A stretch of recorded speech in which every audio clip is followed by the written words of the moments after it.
In 1915, a London socialite posed for an elegant portrait wearing what appeared to be simple jewelry. When researchers digitally enhanced the image a century later, they discovered technology that shouldn't have existed. Dr. Margaret Williams, curator of historical artifacts at Cambridge University, carefully examined the collection of personal items that had arrived that crisp November morning. The donor, elderly Mrs. Eleanor Blackwood, had brought a leather trunk containing belongings from her great-grandmother's estate in Yorkshire. Among the faded photographs, yellowed letters, and vintage jewelry was a formal portrait that immediately caught the historian's attention. The photograph, professionally taken in a London studio, showed an elegantly dressed woman in her 30s standing beside an ornate Victorian chair. The subject wore a luxurious dark wool coat with intricate beading and a high fur collar typical of 1915 fashion.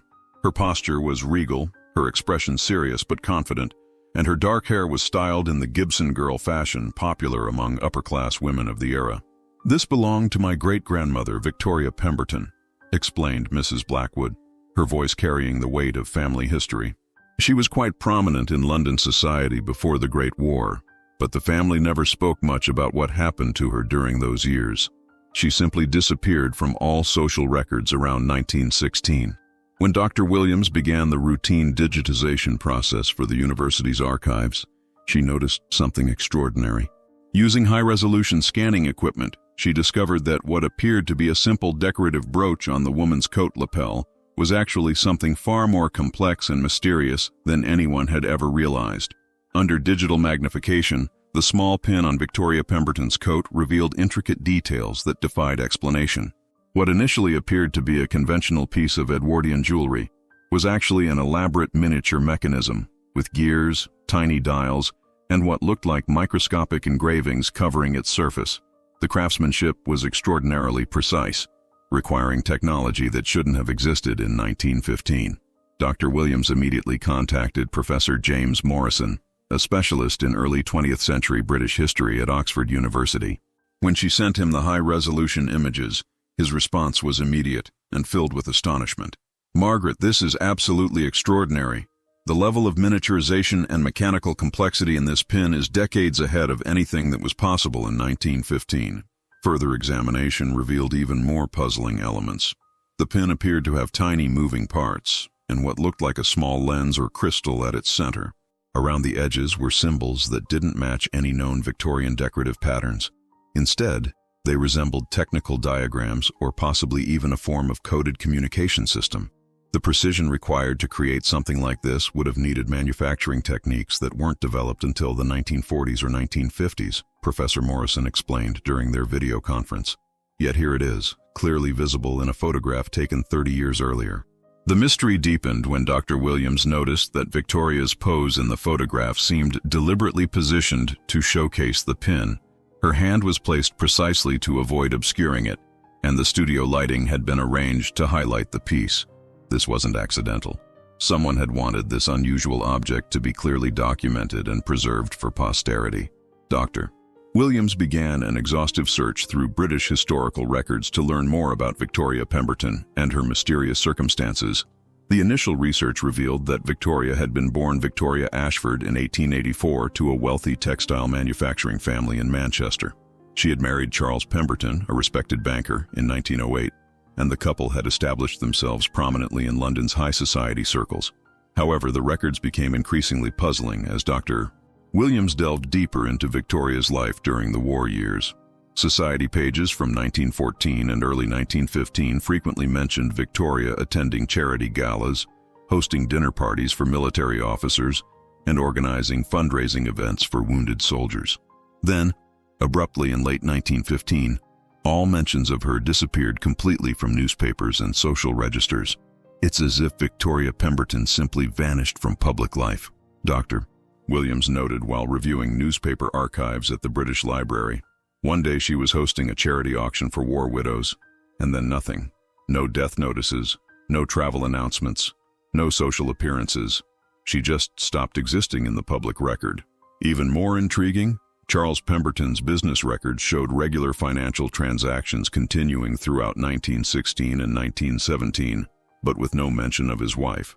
Bank documents indicated he was making substantial payments to various organizations, but the recipients were listed only as coded entries that provided no clear information about their purpose or identity. A breakthrough came when Dr. Williams discovered a private letter collection at the Imperial War Museum. Among personal correspondence donated by various military families was a letter dated March 1916, written by Colonel Henry Ashworth to his wife, which contained a cryptic reference.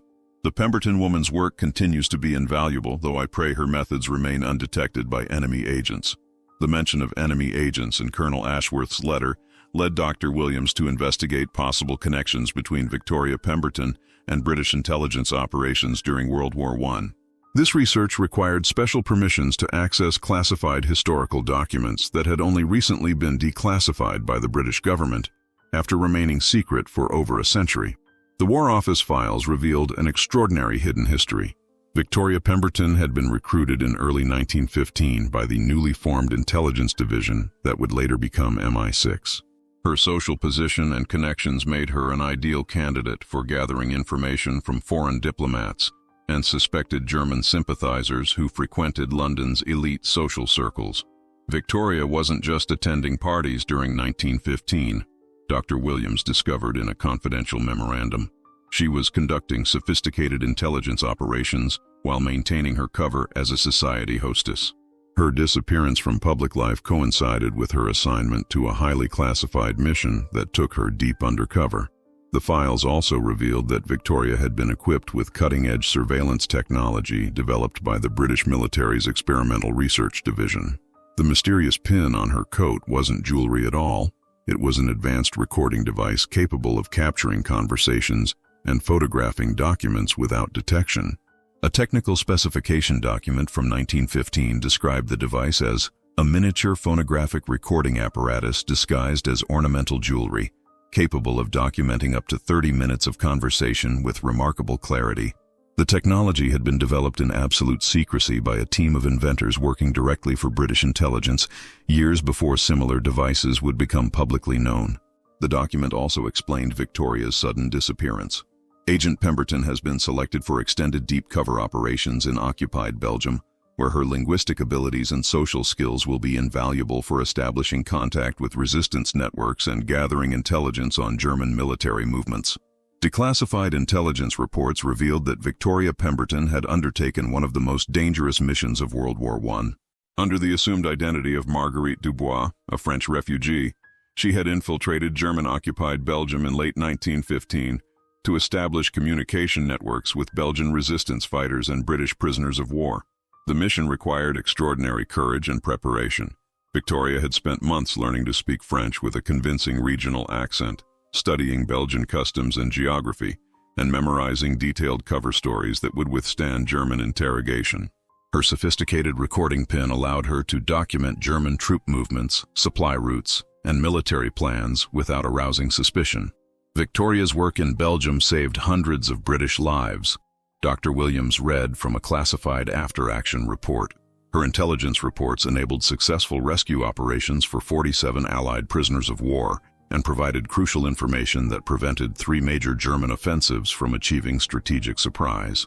The pin on her coat had been modified with additional features for the Belgian mission.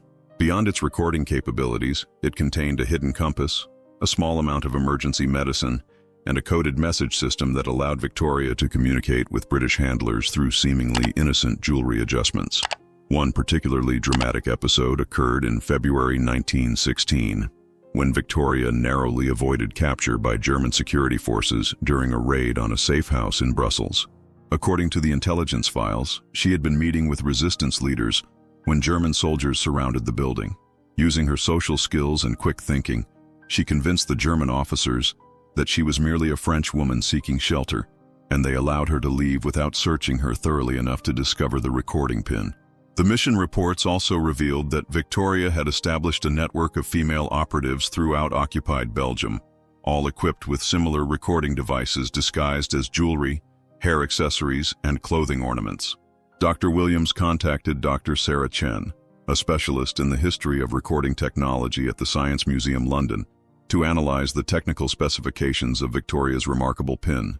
The examination revealed engineering capabilities that were decades ahead of their time and represented one of the most sophisticated miniaturization achievements of the early 20th century.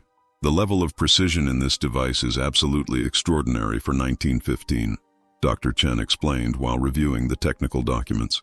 They managed to create a fully functional recording mechanism smaller than a coin, with battery life, sound quality, and reliability that wouldn't be matched by commercial technology until the 1950s.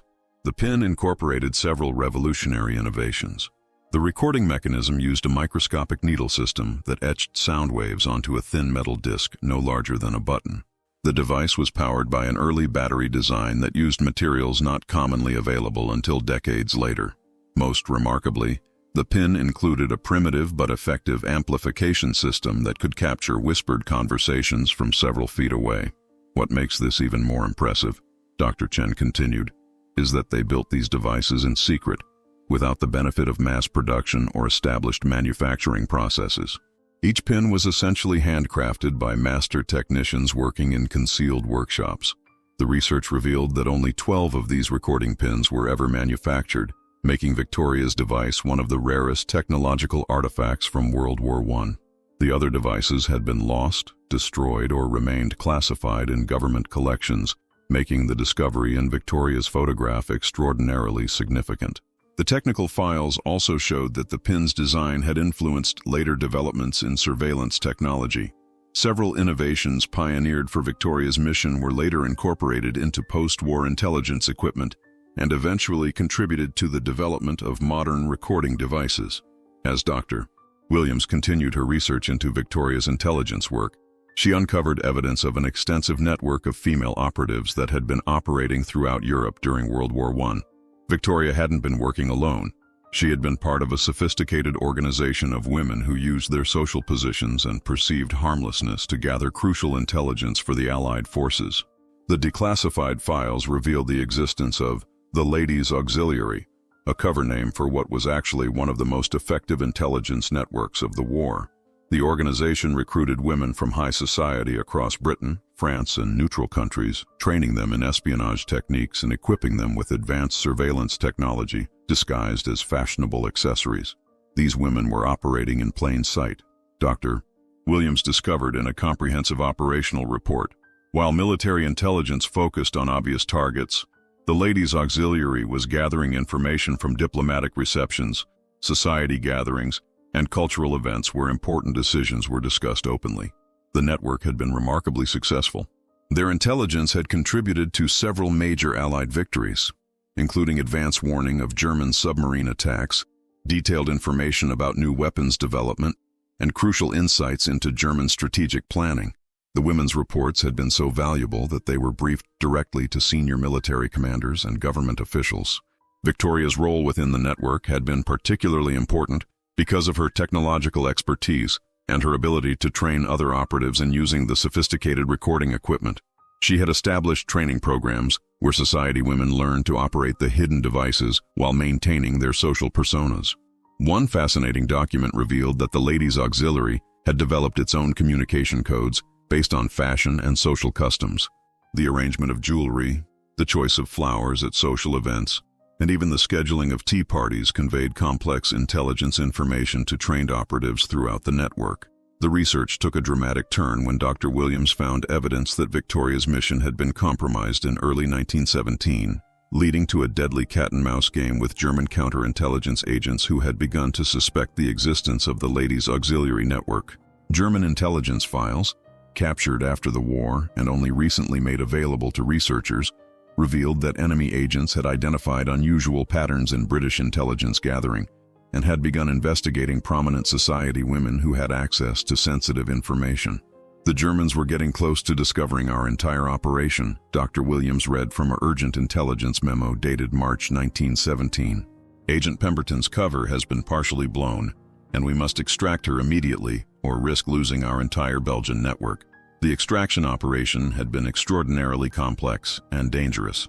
Victoria had been operating under deep cover for over a year, and her sudden disappearance would have aroused immediate suspicion. British intelligence had to create an elaborate deception that would explain her absence while protecting the other operatives who remained in place. According to the classified records, Victoria had staged her own death in a bombing raid on Brussels.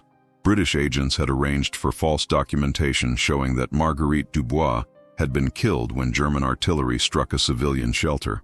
Meanwhile, Victoria had been secretly evacuated through a network of safe houses and resistance contacts, eventually reaching neutral Switzerland. The operation had been successful, but at great cost. Several other members of the Ladies' Auxiliary had been captured by German forces, and the entire network had to be disbanded for security reasons. Victoria's recording pin, along with all the intelligence it had gathered, had been evacuated with her, preserving crucial historical evidence of the network's activities. Dr. Williams' investigation revealed that Victoria's story didn't end with her extraction from Belgium. The post-war period had brought new challenges and mysteries that explained why her family had lost track of her activities during the war years. After reaching Switzerland in late 1917, Victoria had been debriefed by British intelligence and offered a choice: return to her previous life in London or continue working for the intelligence service in a new capacity. The traumatic experiences of her undercover work, combined with the knowledge that her cover identity might still be compromised, had led Victoria to choose a third option that surprised everyone. Victoria Pemberton requested permission to disappear completely. Dr. Williams found in a personal letter from the intelligence director to the War Office. She wanted to start a new life with a completely new identity, away from both her previous social position and her intelligence work. British intelligence had arranged for Victoria to relocate to Canada under the name Elizabeth Morrison, providing her with a new background as a war widow from Yorkshire. The change had been so complete that even her husband Charles had been told only that she had died in the war, allowing him to remarry and continue his life without the burden of maintaining her cover story. In Canada, Victoria had used her intelligence training and the substantial financial compensation from her war work to establish a school for girls in rural Ontario. The school had become known for its unusually progressive curriculum, which included languages, technology, and what would later be recognized as early computer science concepts. The research revealed that Victoria had lived until 1962, dying at the age of 78, without ever revealing her true identity or war service to anyone in Canada. She had remained single, dedicating her life to educating young women and occasionally providing consulting services to the Canadian government on matters that required her unique expertise. The final chapter of Victoria's story emerged when Dr. Williams contacted the archives of the school Victoria had founded in Ontario.